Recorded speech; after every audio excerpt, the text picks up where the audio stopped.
If you're a basketball fan, you know your team's big stars, head coach, maybe even the rookie bench warmers. But you probably know very little about the PhD mathematicians like this woman. Her job is to crunch the numbers of the game. We're all in sort of an arms race to acquire information. And she's turning basketball into a hard, cold science. My name is Ivana Šerić and I'm a data scientist.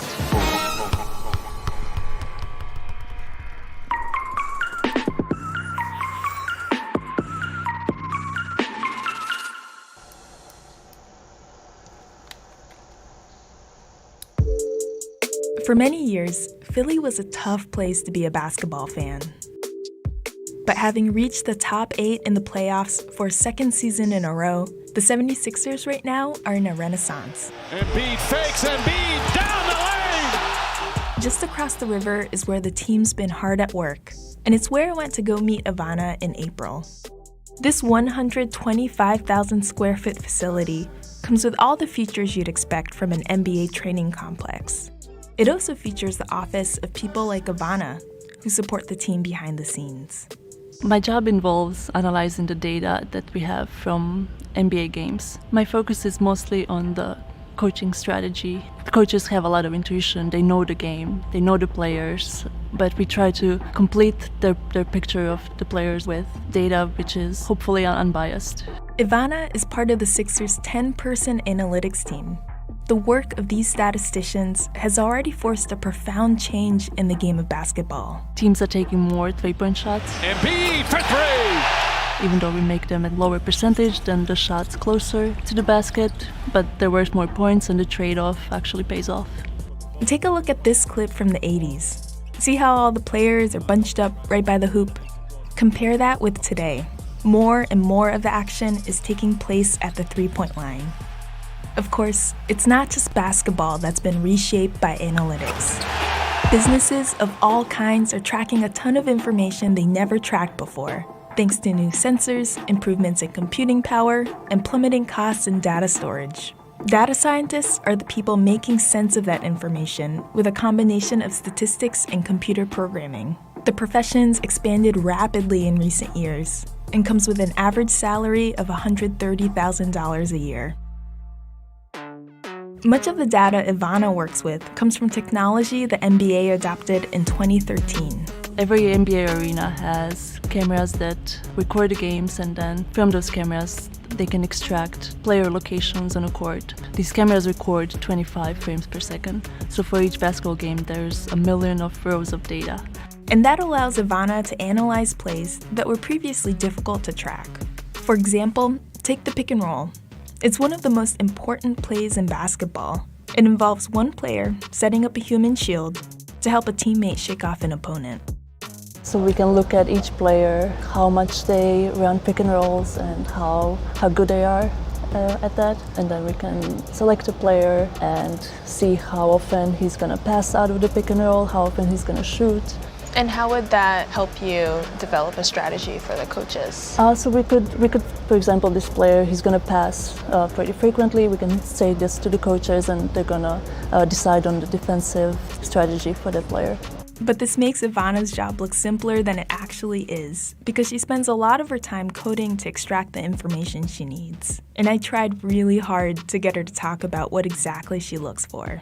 And there's some stuff that you do that's beyond just these interfaces that you showed me today, right? Yeah. Can you tell me more about that? Not really.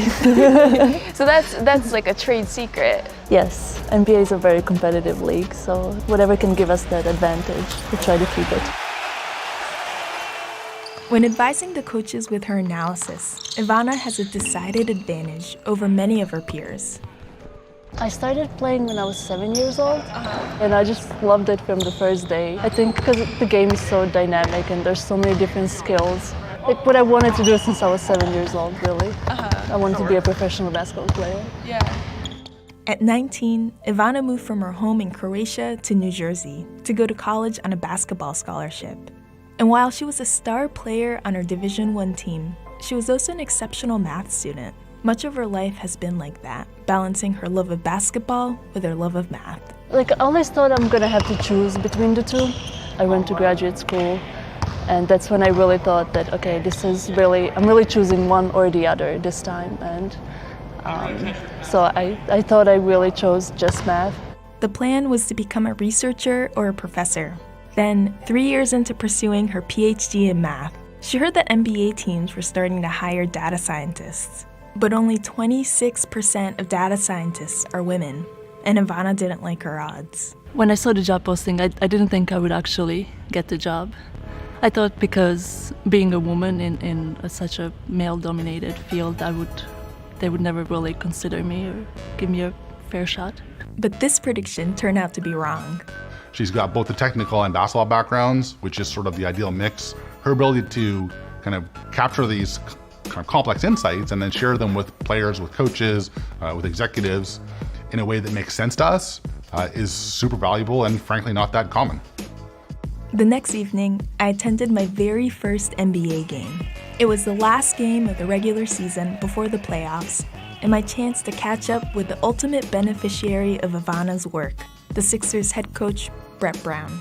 The team has had a great season so far. What role do you think analytics has played in that success? I mean, I think it's played a significant role in our success and in many, many others. The NBA playoffs are going to start in 3 or 4 days, and immediately we'll get sort of an analytical assessment on the strengths or weaknesses of an opponent. You can assess play calls, good or bad ones you should do more, ones you should avoid. Really, I think it's going to continue to grow and play a significant role in the design of organizations and coaching staff's beliefs. That night, even though none of the starting players played in the game, the Sixers ended up crushing the Bulls. A month later, the Sixers ended up advancing to the conference semifinals and suffered a tough defeat at the hands of the Toronto Raptors. Is this the dagger?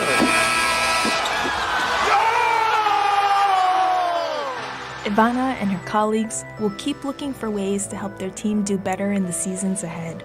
But the Sixers' victories on the court won't be the only way she's measuring her success. It's really exciting to be able to show young girls that they can actually have careers, but it also feels like a big responsibility because if I don't do well, it's gonna seem like a woman cannot do this job because there are not so many of us. It's a big part of what motivates me every day to be able to show young girls that they can succeed in STEM fields and in sports.